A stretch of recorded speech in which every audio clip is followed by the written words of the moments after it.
وہ چونکہ ان کا تحریک انصاف کے آج کل نئے بابا بنے ہیں، نئے ابو بنے ہیں، یہ تو اپنے ابو بنا لیتے ہیں نا. تو ٹرمپ ان کے نئے ابو ہیں، تو وہ میرے خیال میں 20 کو غالباً جو ہے وہ اوتھ لے رہے ہیں اوول آفس کا.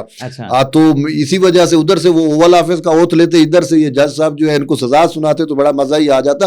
اصل میں پتہ کیا ہے، یعنی آپ کہتے ہیں کہ ٹرمپ حلف اٹھاتے امریکہ میں اور ادھر سے یہ فیصلہ آتا عمران خان اور بشرا بی بی صاحبہ کی کنوکشن کا، جو کہ عمران خان خود کہہ رہے ہیں کہ مجھے سزا ہوگی. ہاں تو یہ ایک پیغام جاتا. سر عمران خان تو بھی کہہ رہے ہیں، وہ مروت صاحب ہیں وہ کہہ رہے ہیں، پی ٹی آئی کا ہر بندہ یہی کہہ رہا ہے کہ ان کو سزا ہوگی.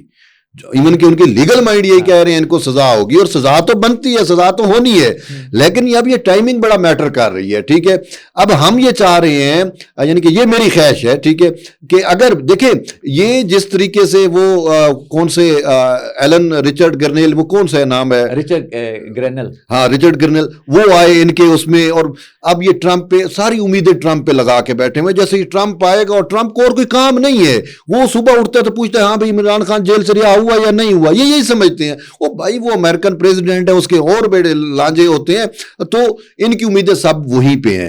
تو اسی وجہ سے دیکھیں یہ خوشی نہ منا سکتے. ادھر سے ٹرمپ اوت لیتا، یہ بظاہر خوش ہوتے جی اب ٹرمپ جو ہے وہ پاور میں آ گئے، صدر مان رہا ہے، ادھر سے یہ سزا ملتی تو ان کی رنگ میں بنگ ڈل جاتا. آپ یہ بلوچ صاحب بڑے خوش ہیں، بڑے خوش ہیں. یہ بتائیں آج مذاکرات پہ دونوں جماعتیں بیٹھ گئی ہیں یا دونوں فریقین بیٹھ گئے ہیں؟ حکومت بیٹھ گئی ہے، حکومتی اتحادی جماعتیں بیٹھ گئی ہیں، اور تحریک انصاف بھی بیٹھ گئی ہے. آج کی یہ جو بیٹھک ہوئی ہے، آپ کے پاس خبر کیا ہے؟ پہلے تو آپ اپنی خبر شیئر کر لیں، پھر میں اپنی خبر شیئر کر لوں گا. دیکھیں خبر تو یہی ہے کہ بیٹھک، دیکھیں یہ تحریک انصاف کا اپنا مطالبہ تھا مذاکرات پہ، اور یہ ایک اچھی بات ہے، بڑی اچھی بات ہے. دیکھیں یہی تحریک انصاف تھی کہ اس پارلیمان کو نہیں مان رہی تھی، یہ لیجیٹیمیٹ پارلیمان نہیں ہے، یہ فارم 47 والا پارلیمان ہے.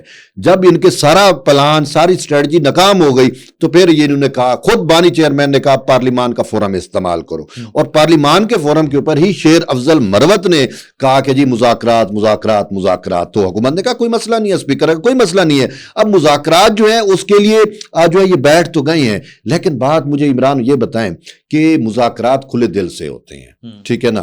اگر آپ شرائط لے کے آئیں گے تو شرائط پہ مذاکرات نہیں ہوتے. ان کی تو شرائط بڑی ٹف ہے، کیا؟ اور وہ حکومت کے ماننے کی بات کی نہیں ہے. کیا شرائط؟ اچھا ان کی شرائط یہ ہے کہ جی بانی چیئرمین تحریک انصاف سے میں تمام قیدیوں کو رہا کرو. اچھا اب کیا یہ کہ قیدیوں کو رہا کرنا حکومت کا کام ہے؟ میں نے شرائط بتایا نا، پھر خبر میں بتاتا ہوں. اچھا شرائط یہی ہے نا کہ بانی چیئرمین کو رہا کیا جائے، قیدیوں کو رہا کیا جائے. اچھا جوڈیشل کمیشن بنایا جائے. ہاں جی، یہ 9 مئی اور 26 نومبر 9 مئی اور 26 نومبر پہ مینڈیٹ واپس کیا جائے. ٹھیک ہے نا، یہ ان کی ہیں شرائط. مجھے یہ بتائیں کہ جن کو یہ مینڈیٹ چور کہہ رہے ہیں، سپوز کر لیتے ہیں ان کے بقول، انہی کے سامنے بیٹھ کے کہہ رہے ہیں کہ جی ہمارے مینڈیٹ کو واپس کرنے کے لیے کمیشن بناؤ. طیب بلوچ صاحب خبر یہ ہے کہ آج اسحاق ڈار صاحب نے جب اس اجلاس میں پی ٹی آئی والے بیٹھے اور اسپیکر صاحب نے اجلاس کو چیئر کیا، تو سب سے پہلے تو اسحاق ڈار صاحب نے شکوہ کیا کہ جب بھی مذاکرات شروع ہوتے ہیں آپ کی طرف سے کوئی ٹویٹ آ جاتا ہے تو ایسے تو مذاکرات نہیں ہو سکتے. بالکل. تحریک انصاف نے افسوس کا اظہار کیا. تحریک انصاف کے اسد کیسر صاحب نے خود کہا کہ یہ نہیں ہونا چاہیے، یعنی معذرت خانہ رویہ تھا اپنے کنڈکٹ کے اوپر پاکستان تحریک انصاف کا. جب اسحاق ڈار صاحب نے یہ بات رکھی کہ مذاکرات کرنے اور مذاکرات کے دوران آپ کے ٹویٹ آ جائیں تو مذاکرات کیسے نتیجہ خیز ہوں گے، اس کو سبوتاج کر تو اس پر وہ کہنا کہ اپولوجیٹک ایٹیچیوڈ تھا ان کا، کنڈکٹ تھا، معافی مانگنے والا آپ کہہ لیں. جی بالکل، کہ ہم کنڈم کرتے ہیں، ایسا نہیں ہونا چاہیے. دوسرا یہ ہے کہ انہوں نے آج جو خد و خال اپنے ڈیمانڈز کی پیش کی ہیں وہاں پہ، جو مطالبات جو آپ بتا رہے ہیں کہ خان صاحب کو رہا کریں، اور خاص طور پہ انہوں نے ڈیمانڈ پتہ کیا کی ہے؟ اڈیالہ جیل کا جو قیدی 800 نمبر 4 کہتا ہے کہ میں ملٹری کورٹ کے ٹرائل سے نہیں ڈرتا. پی ٹی آئی کے لوگ ذرائع کے مطابق اس میں یہی ڈیمانڈ کر رہے تھے کہ عمران خان صاحب کا ملٹری کورٹ میں ٹرائل رکوائیں. اصل چیز تو یہ ملٹری کورٹ میں ٹرائل نہیں ہونا چاہیے. اور بھی ڈیمانڈ رکھی ہیں جو ابھی آپ نے بتائی ہیں. خبر یہ ہے، بھی میں نے ٹویٹ کیا کہ بڑی پیش رفت ہوئی ہے اور حکومت نے کہا کہ آپ تحریر اپنا چارٹر آف ڈیمانڈ دے دیں. ایک دوست نے سوال پوچھا کہ یہ کون سی بڑی ڈیولپمنٹ ہے؟ ظاہر سی بات ہے جب مذاکرات ہوتے ہیں تو تحریری طور پہ ساری چیزیں ہوتی ہیں. اب وہ ہمارا دوست جو کمنٹ کر رہا تھا وہ خبر نہیں سمجھ سکا. صحیح بات ہے. خبر طیب بلوچ صاحب یہ ہے کہ آپ کو یاد ہوگا کہ جب وزیر اعظم عمران خان تھے NAB ترامیم per P T I نے اپوزیشن کے ساتھ مذاکرات کا آغاز کیا تھا نا, بالکل کیا تھا. فاروق ایچ نائک نے, پیپلز پارٹی نے, نون لیگ نے ایک ان کو مسودہ ایک ڈرافٹ دیا تھا کہ یہ ہماری طرف سے پرپوزل ہیں, بالکل یہ نیب ترامیم ہونی چاہیے. ہاں, اس پر پاکستان تحریک انصاف نے کیا وویلا کیا تھا صاحب کہ انہوں نے این آر او مانگ لیا, این آر او مانگ لیا, بالکل ریٹن ہم سے این آر او مانگ لیا ہے. یہ تو مذاکرات اس لیے کرنا چاہ رہے ہیں تاکہ این آر او دیں, اور اس لیے ہمارے ساتھ جو ہے وہ فیٹف کے قانون کے اوپر تاور نہیں کر رہے, ہمیں بلیک میل کر رہے ہیں. آج حکومتی کمیٹی نے یہ بات واضح کر دی ہے تحریک انصاف کی کمیٹی پہ, جو بات چیت ہوگی وہ تحریری طور پہ ہوگی. صحیح ہے. اب اگلی تاریخ سے پہلے یا اگلی تاریخ تک تحریک انصاف نے اپنا چارٹر آف ڈیمانڈ دینا, اپنے مطالبات بتانے ہیں. تو 2 جنوری کو تحریک انصاف تحریری طور پہ اپنا این آر او لکھ کے دے گی. ہاں کہ یہ چیزیں ہیں, اور ہمیں تحریری طور پہ این آر او لکھ کے دے گی کہ ہمیں یہ این آر او حکومت سے چاہیے, عمران خان کی رہائی چاہیے, کارکنان کی رہائی چاہیے, ہمیں جو ہے وہ مینڈیٹ واپس کیا جائے, ملٹری کورٹ میں عمران خان کا ٹرائل نہ کیا جائے. تو یہ ریٹن تاکہ ریکارڈ کے اوپر آئے کہ تحریک انصاف نے تحریری طور پہ یہ حکومت سے این آر او مانگا ہے.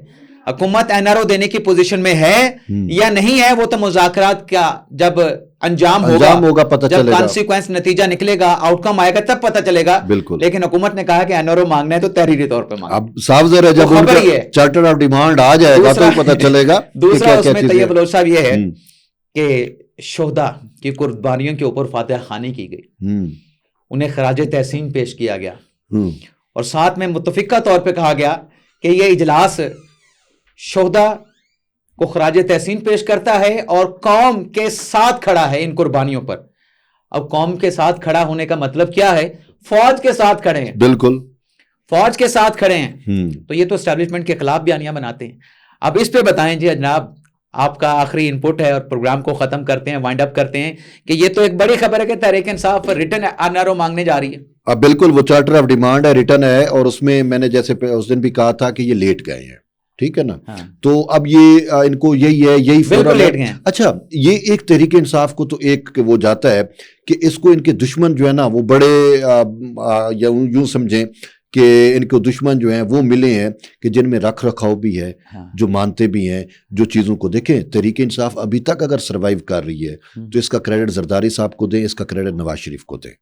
دیکھیں ورنہ آپ کو یاد ہے تحریک انصاف پہ پابندی لگ رہی تھی, کہیں نہ کہیں وہ پولیٹیکل فورسز ہیں, انہوں نے کہا نہیں اس طریقے سے نہیں ہونا چاہیے, ٹھیک ہے نا. اور آگے بھی جا کے اگر ان کی پولیٹیکل سروائیول بچتی ہے تو وہ زرداری اور نواز شریف کی وجہ سے ہی بچے گی.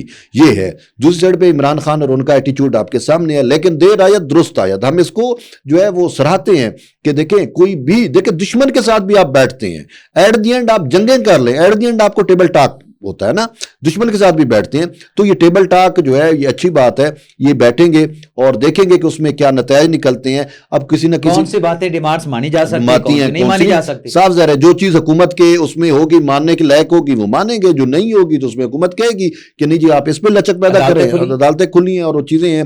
تو ایک چیز تو طے ہے عمران, وہ یہ ہے کہ مین ان کا ایجنڈا تحریک انصاف کے بانی چیئرمین کو ملٹری ٹرائل سے بچانا اور اس کی رہائی, دونوں ایک دوسرے جڑی ہوئی ہیں.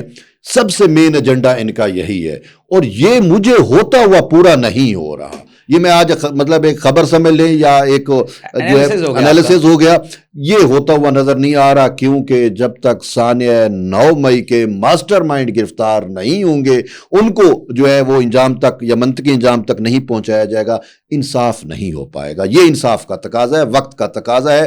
تو اب دیکھتے ہیں حکومت بھی دیکھیں حکومت اس میں فریق نہیں ہے, جو فریق ہیں وہ انہوں نے تو ماسٹر مائنڈ کر دیا. آپ نے بات کر دی, اور یہ بات بالکل ظاہر سی بات ہے, یہ نقطہ آغاز بھی ہے اور یہ نقطہ اختتام بھی ہے کہ 9 مئی کے جو ماسٹر مائنڈز ہیں جب تک وہ انصاف کے کٹہرے میں نہیں آتے, جب تک وہ منطقی انجام تک نہیں پہنچتے, یہ معاملات یا عمران خان کی رہائی یا عمران خان کے کیسز ختم ہو جائیں, ایسی چیز ہوتی ہوئی نظر نہیں آ رہی. جو کچھ بھی ہونا ہے وہ 9 مئی کے نیچے سے ہو کے گزرنا ہے. بالکل. تو آپ کی اس بات سے پروگرام کا اختتام کرتے ہیں, دیکھنے والوں سے اجازت چاہتے ہیں. اللہ تعالی ہم سب کا حامی ناصر, اپنی دعاؤں میں یاد رکھیے گا. اللہ حافظ.